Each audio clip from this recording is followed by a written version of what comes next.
Okay, everybody, we got one more panel fitted in. I didn't show you all the little ins and outs with the grinder and the wire brush. I think most folks know how to use that.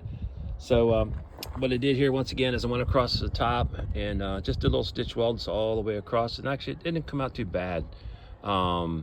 This looks a little different here on the end because the fitment of the metal wasn't as like I wanted it to, so I kind of brought the weld over, rounded it over a little bit, so that came out not too bad.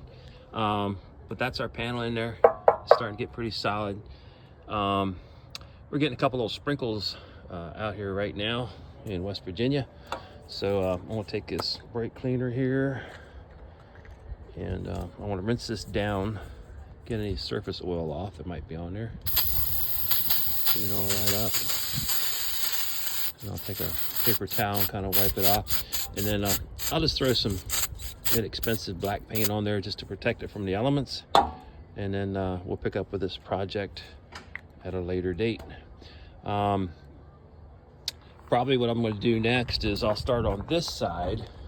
This side's a little different because we have the wiring harness for the truck tail lights coming into play. So hadn't really planned on redoing all this because it still works.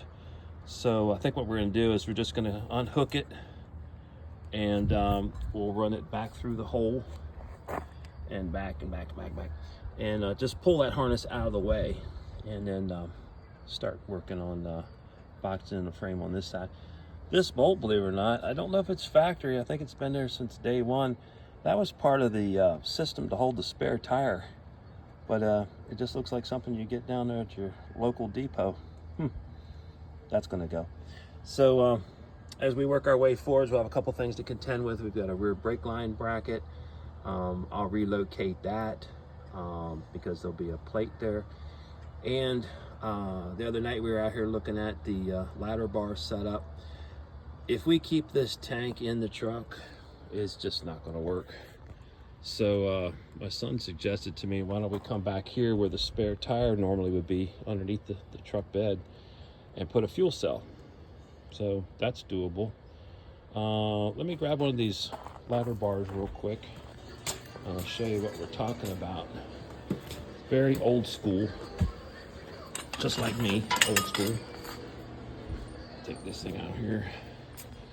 Bear with me, I don't have a little tripod for my iPhone, so I'm all fingers here, thumbs.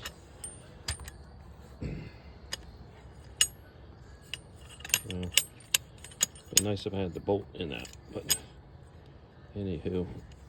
So the way these ladder bars work is this would go down into the axle. Get it to fit here a second. Come on, why don't you fit in there? Like that. So that would get welded in, and these bars go forwards.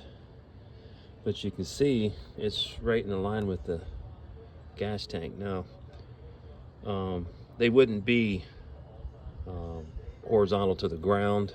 They would have to be up because there's a brace I have to weld in between the frame rails. But you kind of see my drift here is the use of the ladder bars will be right in the way of the fuel tank, which I haven't decided yet. I may end up just changing that tank anyway, because this fuel sending unit here, it's plastic. It's got a lot of corrosion. It's old. And I've looked around, I cannot find one of those. Typically you have a ring on here. You tap the ring and this whole piece comes out. Well, this is just plastic. You lift up this ear here and the ear over here, and that kind of releases this latch, and then it twists up and out. So, I don't know. Replacing the tank wouldn't be a bad thing, I guess. Wanted to try and keep the truck as original as possible. But since this is kind of a cruiser around the town type truck, you know, 8-10 gallon fuel cell in the back, probably be fine. Gas stations will know us, they'll see us all the time. All right, guys, well, thanks for coming back and hanging out the channel for a few minutes, and we'll post up some more stuff here very soon. Take care, have a good weekend.